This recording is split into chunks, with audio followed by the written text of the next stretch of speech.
Okay మా present క్లాస్లో మనము డిఫరెంట్ టైప్స్ ఆఫ్ ఏరియేషన్స్ గురించి డిస్కస్ చేసుకుందాము. ఆ, ఈ ఏరియేషన్ అంటే ఏంటి అనేది తెలుసు, కానీ ఏరియేటర్స్ స్ట్రక్చర్ ఎలా ఉంటుంది, వాటికి ఒక్కొక్క దాన్ని ఎక్కడ ఎలాంటి పాండ్లో యూజ్ చేస్తారు అనే దాని గురించి, వాటి యొక్క కెపాసిటీ ఎంత, టైప్స్ ఏంటి అనే దాని గురించి చూద్దాము.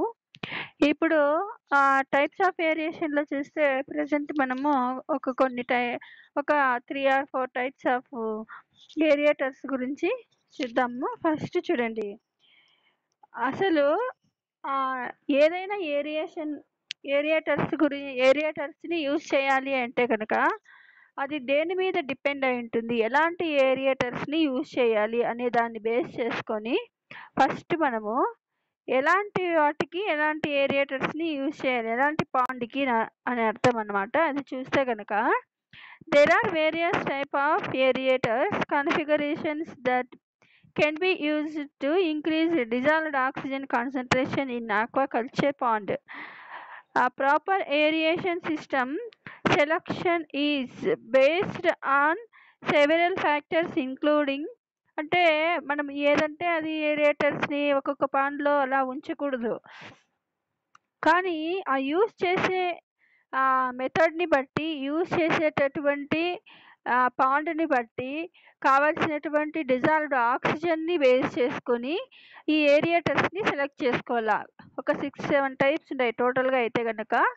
వీటిని మనం కావాల్సినటువంటి పర్పస్ని బేస్ చేసుకొని ఎలాంటిది అయితే సూటబుల్ ఉంటుందో అలాంటిది మనము సెలెక్ట్ చేసుకోవాలి. ఫస్ట్ దేన్ని బేస్ చేసుకొని సెలెక్ట్ చేసుకోవాలి అంటే కనుక, ఫస్ట్ చూడండి, ఈ ఏంటి అంటే పాండ్ సైజుని, అంటే పాండ్ సైజుని బట్టి ఎలాంటి ఏరియేటర్ సరిపోతుంది అనే దాని గురించి ఫస్ట్ మనం ఫస్ట్ ఒక పాయింట్ని బట్టి చూసుకోవాలన్నమాట. అదే ఏంటి అంటే పాండ్ సైజ్ పెద్దగా ఉంటే ఒక టైపు, చిన్నగా ఉంటే ఆ సైజుని బేస్ చేసుకొని ఏరియేటర్స్ని సెలెక్ట్ చేసుకోవాలన్నమాట. అలాగే పాండ్ డెప్త్ని బట్టి కూడా, పాండ్ లోతుని బట్టి కూడా ఏరియేటర్స్ అనేటివి ఉంటాయి, దాన్ని కూడా సెలెక్ట్ చేసుకోవాలన్నమాట. అలాగే పాండ్ షేప్ని బట్టి, పాండ్ ఎలాంటి షేప్లో ఉంది దాన్ని బట్టి, పవర్ సోర్స్ అవైలబిలిటీ, అంటే పవర్ స్టేషన్ ఏదన్నా దగ్గరగా ఉందా, లేదా ఇంకెలాగ పవర్స్ వాటికి ఈ మిషన్స్కి అందించాలి అనే దాన్ని కూడా చూసుకొని ఇలాంటి ఏరియేటర్స్ అనేటివి సెలెక్ట్ చేసుకోవాలి. అలాగే ఏరియేషన్ టైప్, అంటే ఏరియేషన్ టైప్ అంటే కనుక ఎమర్జెన్సీ ఆర్ కంటిన్యూస్. ఎమర్జెన్సీ అంటే ఏంటి అంటే చిన్న పాండ్ అయితే కనుక ఎమర్జెన్సీ అలాంటి సిచ్యువేషన్ వచ్చినప్పుడే వాడేది. అలాగే కంటిన్యూస్ అంటే కనుక పెద్ద పాండ్ ఉందనుకోండి, అది ఎప్పుడు కంటిన్యూస్గా ఈ ఏరియేషన్స్ అనేటివి యూజ్ చేస్తూ ఉంటాం. ఇలాంటి దాన్ని కూడా మనము చూసుకొని ఏరియేటర్ సెలక్షన్ అనేది చేసుకోవాలన్నమాట. ఏరియేటర్ ఎఫిషియన్సీ అంటే ఏరియేటర్ అనేది ఎంత కెపాసిటీ ఉంది, అది ఎంతవరకు డిజాల్వ్డ్ ఆక్సిజన్ ఇవ్వగలదు అనే దాన్ని కూడా బేస్ చేసుకొని సెలెక్ట్ చేసుకోవాలన్నమాట. సీజనల్స్ని బేస్ చేసుకొని, అలాగే ఫిష్ హార్వెస్టింగ్ మెథడ్స్ని కూడా బేస్ చేసుకొని, ఇవన్నీ పాయింట్స్ని మనం ఫస్ట్ ఇవన్నిటిని చూసి ఇవన్నిటిని గుర్తు పెట్టుకునేసి కావాల్సినటువంటి ఏరియేషన్ని ఫస్ట్ సెలెక్ట్ చేసుకోవాలి. సెలెక్షన్ ఆఫ్ ఏరియేషన్ మీదనే మొత్తం ఇంకా నెక్స్ట్ వర్క్ అంతా కూడా దాని మీదనే డిపెండ్ అయ్యి ఉంటుంది. ఆ ఏరియేటర్స్ కూడా కరెక్ట్గా సెలెక్ట్ చేసుకోవాలన్నమాట. ఓకేనా? అలాగే చూడండి, aerator performance is measured as their standard oxygen transfer rate. దాన్ని SORT అంటారు. ఎస్ అంటే స్టాండర్డ్, ఓ అంటే ఆక్సిజన్, టీ అంటే ట్రాన్స్ఫర్, ఆర్ అంటే rate, or standard aeration efficiency SAE. Proper sizing and selection of an aeration system is critical to ensure that an adequate level of dissolved oxygen is achieved for the target organisms while meeting the mobility and durability needs of the aquaculturist and keeping energy consumption to a minimum. అంటే ఇక్కడ ఏం చెప్తున్నామంటే, ఇక్కడ ఈ aerator యొక్క function అది ఎలా పనిచేస్తుంది అనే దానికి ఎస్ఓఆర్టీ అంటే స్టాండర్డ్ ఆక్సిజన్ ట్రాన్స్ఫర్ రేట్ అనగా అంటే ఏంటి అంటే ఎంత టైంకు ఎంత ఆక్సిజన్ రేట్ అని వచ్చిందనుకో టైము అనుకోవాల రేటు ఎంత టైంకు ఎంత అది ఆక్సిజన్ని కిందకి పైకి సప్లై చేయగలదు అనే దాన్ని బేస్ చేసుకునేసి ఈ ఏరియేటర్స్ని సెలెక్ట్ చేసుకుంటారు. అలాగే ఆక్వాకల్చరిస్ట్కి అంటే ఆక్వాకల్చర్ చేసే వాళ్ళకి ఈ ఏరియేటర్స్ ఉన్న దానివల్ల ఏమవుతుంది అంటే ఖర్చు తక్కువ అనమాట. ఖర్చు తక్కువగా వీళ్ళ వీళ్ళ యొక్క ఈ కల్చర్ని కంప్లీట్ చేయొచ్చు అనమాట తక్కువ కల్చర్లోనే. ఓకేనా. Next more than one aerator unit may be needed to meet the management objectives of the aquaculturist because of spatial and temporal variations in dissolved oxygen concentration within in aquaculture pond. చూడండి, మనము ఒక పాండ్కి ఒకటే సరిపోతుంది అనుకుంటే సరిపోదు. అది ఈ పాండ్ని base చేసుకొని కూడా ఒక ఏరియేటర్ని ఉంచాలా 2-3 ఏరియేటర్స్ని ఉంచాలా అనేది కూడా చూసుకోవాలన్నమాట. చిన్న పాండ్ అయితే ఒకటి సరిపోతుంది. ఫర్ ఎగ్జాంపుల్ ఓకే, చిన్న పాండ్ అయితే కనుక ఒకటి సరిపోతుంది అనమాట. పెద్దదైందనుకో పెద్ద పాండ్ అనుకోండి ఒక 3, 4, 5 కూడా యూజ్ చేస్తూ ఉంటారు. పాండ్ యొక్క సైజ్ని బేస్ చేసుకొని ఈ ఏరియేటర్స్ 1 లేకపోతే 2, 3, 4 అనేది దాని మీద డిపెండ్ అయి ఉంటుంది అనమాట. ఏరియేటర్ పాండ్ యొక్క ఏంది షేపుని బట్టి లెంత్ని బట్టి అది ఇవి యూజ్ చేయాల్సి వస్తుంది అనమాట. ఓకేనా. అది కూడా ఎందుకు ఇలా యూజ్ చేస్తామంటే డిజాల్వ్డ్ ఆక్సిజన్ అవసరాన్ని బేస్ చేసుకుంటే ఎంత డిజాల్వ్డ్ ఆక్సిజన్ ఎక్కువ కావాలనుకో పాండ్ కూడా పెద్దగా ఉందనుకోండి అప్పుడు ఎక్కువ ఏరియేటర్స్ని ఉంచుకుంటే సరిపోతుంది. ఓకేనా. ఇప్పుడు మనము ఒక 3-4 ఏరియేటర్స్ గురించి చదువుకుందాము. ఫస్ట్ వన్ చూడండి, వర్టికల్ పంప్ ఏరియేటర్స్. వర్టికల్ అంటే నిలువుగా ఇట్లా భూమిలోకి అంటే పాండ్లోకి ఉంచేటటువంటి ఏరియేటర్ అనమాట. Vertical pump aerators also known as impeller aerators. దీన్ని ఇంపెల్లర్ ఏరియేటర్స్ అని కూడా అంటారు. Consist of an electric motor with either a signal or dual impeller attached to the motor shaft. Motors range in size from less than 0.5 HP to greater than 5 HP, with typical aquaculture units being 2 HP or less. Impeller design combines with high shaft speeds of the motor అంటే between 1730 or 3450 revolutions per unit. అంటే R అంటే revolution per minute అని అర్థం. ఓకేనా. Throw pond water up into the air to increase gas transfer and induce surface disturbance. Okay, induce surface disturbance. Next, typically the entire unit is suspended just below the surface of the water by a float.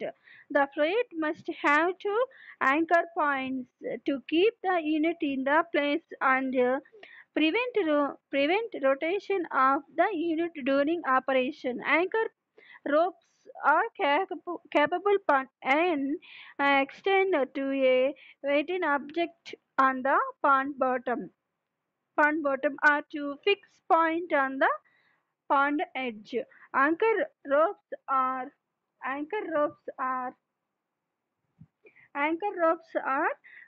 capable that extend to the pond edge, facilitate easier removal and installation of the unit if needed for maintenance and to remove or respond and reposition the unit at harvesting time. అంటే చూడండి, ఇది ఎలా ఉంటుంది అంటే first మనం చెప్పుకుంటా అనేది vertical pump aerator అనేది ఇట్లా నిలువుగా ఉంటుంది అనమాట. ఇది పాండ్లోకి అట్లా సెట్ చేస్తారు. అంటే ఇక్కడ నిలువుగా ఉండేది కింద ఉంది, పాండ్లో వాటర్లో ఉంది. ఇక్కడ మనకు ఇట్లాంటిది ఇక్కడ చూడండి టోటల్ ఇలా ఉంటుంది అనమాట. వర్టికల్ పంపు ఏరియేటర్స్ కింద ఉందన్నమాట. ఆ పొడవుగా ఉండే వర్టికల్ అంటే పొడవుగా ఉండేటటువంటి ఈ స్ట్రక్చర్ అంతా ఎక్కడ ఉంది అంటే వాటర్ లోపలికి పెట్టేశారు. అంటే మిగతాది ఈ త్రీ గ్రీన్ కలర్ బ్లూ కలర్లో ఉన్నాయి చూడండి, వాటికి ఏముంటాయంటే ఇంపెల్లర్స్ ఉంటాయి. అంటే వాటికి చక్రాలు లాంటివి ఉంటాయి. నిన్న చూపించాను చూడండి చక్రాలు, అలాంటి చక్రాలు లాగా ఉంటాయి అనమాట. అవి ఏం చేస్తూ ఉంటాయంటే వాటర్ని ఇలా రొటేట్ చేస్తూ ఉంటాయి. అంటే కింది వాటర్ పైకి, పై వాటర్ కిందికి ఇట్లా కలుపుతూ ఉంటాయి అనమాట. ఓకేనా. వీటిని ఇంపెల్లర్ ఏరియేటర్స్ అని కూడా అంటారు. వీటిని వర్టికల్ పంప్ ఏరియేటర్స్ అని అనొచ్చు, అలాగే ఇంపెల్లర్ ఏరియేటర్స్ అని కూడా అనొచ్చు అనమాట. దీనికి ఎలక్ట్రిక్ మోటార్తో దీనికి కనెక్షన్ ఇస్తారనమాట. ఎలక్ట్రిక్ మోటార్తో కనెక్షన్ ఇచ్చి 1 or 2 ఇంపెల్లర్స్ అటాచ్ అయి ఉంటాయి. 1 or 2 or 3 ఇంపెల్లర్స్ అనేటివి, ఇంపెల్లర్స్ అంటేనే చక్రాలు కింద వైపున ఉంటాయి. ఈ బ్లూ కలర్ ఉంది కదా, దానికి కింద వైపున చక్రాలు ఉంటాయి అనమాట.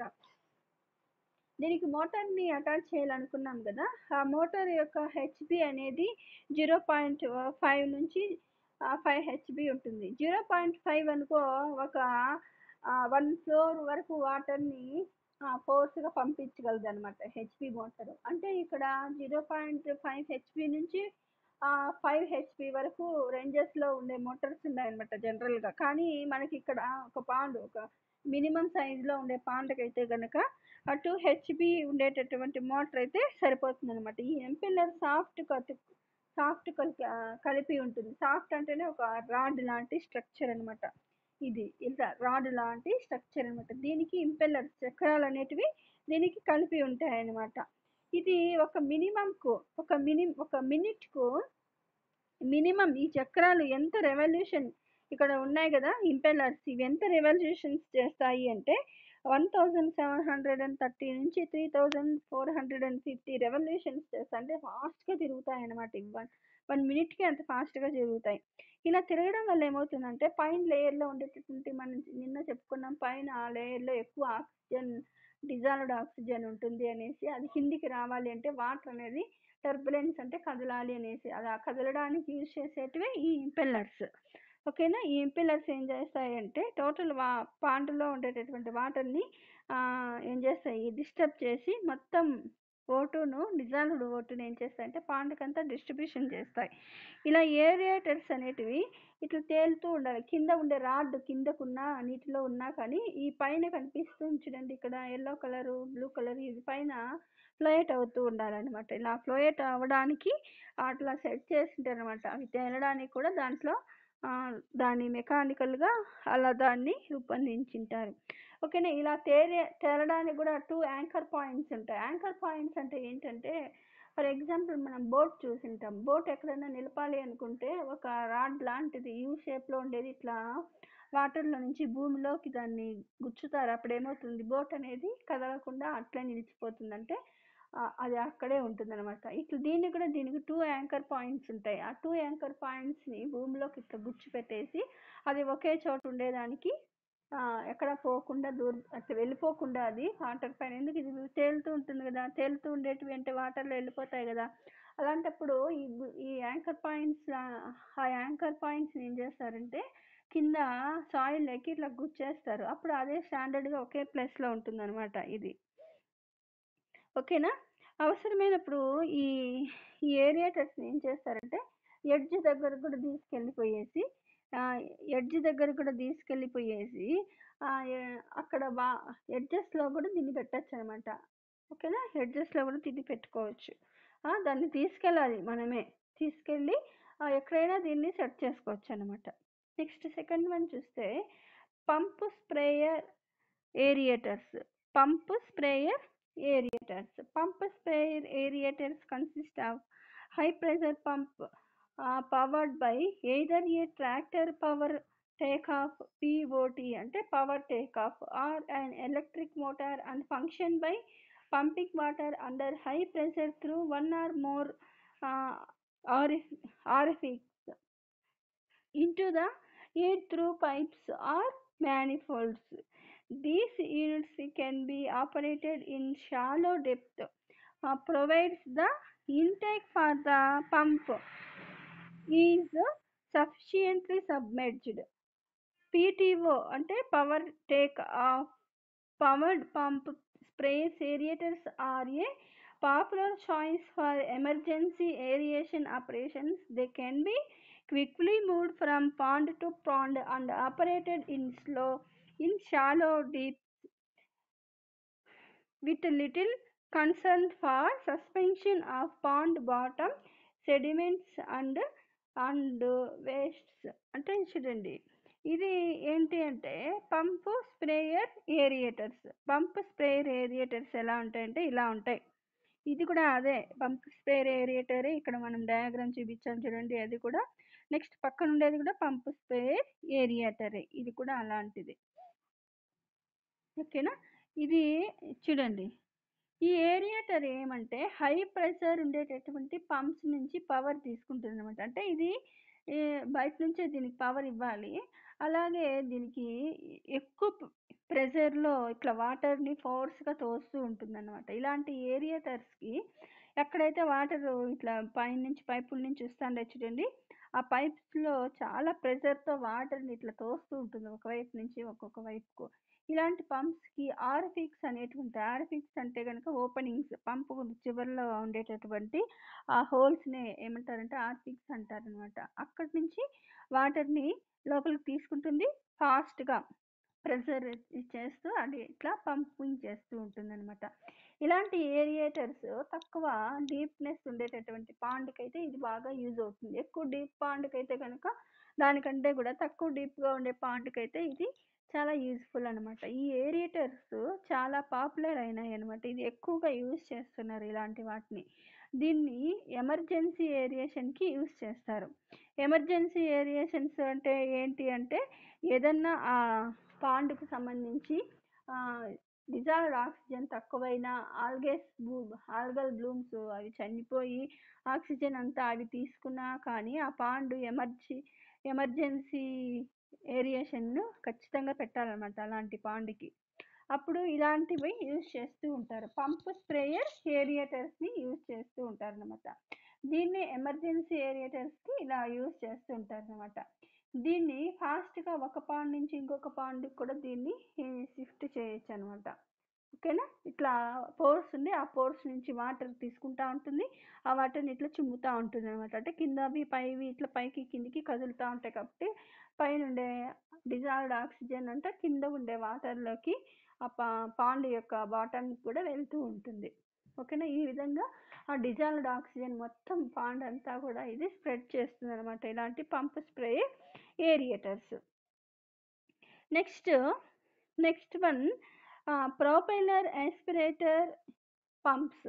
ఓకే. నెక్స్ట్ వన్ చూస్తే కనుక propeller aspirator pumps consist of A submerged impeller diffuser mounted to a rotating shaft contained within a hollow housing. The rotating shaft is connected to an electric motor that spins the shaft at speed of up to 3400 revolves per minute. The hollow housing allows air to be drawn down into the water column where it is mixed with the pond water as a result of the vacuum product by the turbulence and water velocity created by the spinning impeller. Ambient air which is drawn the tube enter the water column through the diffuser as fine bubbles where it is mixed by the impeller. The unit is mounted to a float or system of floats which allows adjustment of both the angle of the unit and the depth of the impeller. Propeller aspirator pumps and creates significant circulations as well as aeration and are therefore more efficient in deeper ponds. Okay. చూడండి, next one propeller aspirator pumps అనమాట. Aspiration అంటే ఏంది, లోపలికి తీసుకోవడం కదా వాటర్ని. వాటర్లో చూడండి ఇలా ఉంటుంది, ఇది ప్రొపెల్లర్ ఆస్పిరేటర్ పంప్స్. చూడండి O2 ఎలా ఉంది, ఆ అట్మాస్ఫియర్ నుంచి O2 లోపలికి వస్తుంది, ఆ O2 ఇలా వాటర్లోకి వెళ్తూ ఉంది. అంటే ఎక్కడైతే పాండుకు O2 సరిపోలేదో అప్పుడు ఏం చేస్తుందంటే ఇలాంటి పంప్స్ ఏం చేస్తాయంటే, ఆస్పిరేటరీ పంప్స్ ఏం చేస్తాయంటే అట్మాస్ఫియర్ నుంచి O2ని కలెక్ట్ చేసి ఈ పాండ్లోకి సర్క్యులేట్ చేస్తూ ఉంటుంది. ఈ ఏరియేటర్ కొంచెం పాండ్ డీప్నెస్ కొద్దిగా ఉన్నా కానీ దీన్ని యూజ్ చేయొచ్చు అనమాట. దీనికి షాఫ్ట్ అంటే ఇట్లా ఒక రాడ్ లాగా ఉండి దానికి లోపల హ్యాలో అంటే ఖాళీగా ఉంటుంది. ఎందుకు ఖాళీగా ఉండాలంటే ఆక్సిజన్ లోపలికి వెళ్ళడానికి అనమాట ప్లేస్ ఉంటుంది అనమాట. దీన్ని ఎలక్ట్రిక్ మోటార్తో కనెక్ట్ చేస్తారు. ఎందుకంటే పంపింగ్ చేయాలి కదా ఓటుని, అందుకోసం అనేసి ఎలక్ట్రిక్ మోటార్తో కనెక్ట్ చేస్తారు. దీని కింద వైపున చూడండి, ఆ వాటర్ కింద వైపున ఉండేది చిన్న చిన్న ఫ్యాన్ లాంటి వింగ్స్ లాంటివి ఉంటాయి అనమాట. ఫ్యాన్స్ ఉండేటటువంటి వింగ్స్ ఉంటాయి అనమాట. ఆ వింగ్స్ ఏం చేస్తాయి అంటే తిరుగుతూ ఉంటాయి. అప్పుడు ఏమవుతుంది, అట్మాస్ఫియర్ నుంచి తీసుకున్నటువంటి ఓటు ఇట్లా కిందకు వచ్చేసినప్పుడు ఈ ఫ్యాన్స్ ఏం చేస్తాయి అంటే ఆ ఓటుని వాటర్తో ఇట్లా కలుపుతూ ఉంటాయి అనమాట. ఓకేనా. ఈ వింగ్స్ ఎంత రొటేషన్స్ ఎంత అవుతాయంటే పర్ మినిట్కి 3405 రెవల్యూషన్స్ అవుతాయి అనమాట. అట్లా వింగ్స్ రొటేషన్ జరుగుతూనే ఉంటుంది. ఈ ఏరియేటర్ అనేది అట్మాస్ఫియర్ నుంచి ఓటుని తీసుకొని వాటర్లోకి ఏం చేస్తుంది, ఇలా ట్రాన్స్ఫర్ చేస్తుంది. ఇక్కడ ఉండే ఇంపెల్లర్స్ తిరుగుతూ ఉంటాయి కనుక ఈ ఓటు వాటర్లోకి ట్రాన్స్ఫర్ అవుతూ ఉంటుంది. ఈ ఓటు అనేది కలవడం అనేది వాటర్ యొక్క turbulence, water velocity, impellers spinning మీద ఆధారపడి ఉంటుంది. టర్బులెన్స్ అంటే వాటర్ కదలికల మీద, అలాగే ఆ ఇంపెల్లర్స్ అంటే ఇక్కడ ఫ్యాన్ లాంటి వింగ్స్ ఉంటాయంట అన్నాం కదా, ఫ్యాన్కి ఉంటాయి అలాంటి వింగ్స్ దీనికి కూడా ఉంటాయి కదా, అవి కదిలేటటువంటి దాని మీద కూడా బేస్ అయి ఉంటుంది అనమాట. ఎక్కడైతే ఓటు వాటర్లోకి చూడండి, ఈ ఓటు వాటర్లోకి ఎక్కడైతే వెళ్తూ ఉందో ఆ ప్లేస్లో బబుల్స్ అనేటివి కనిపిస్తాయి కదా. ఈ పంప్స్ ఓటుని బాగా పంపింగ్ చేస్తాయన్నమాట. మరి సర్క్యులేషన్ కూడా ఈ ఓటుని మొత్తం పాండ్కంతా సర్క్యులేషన్ చేయడానికి కూడా ఇవి యూజ్ అవుతాయి అన్నమాట.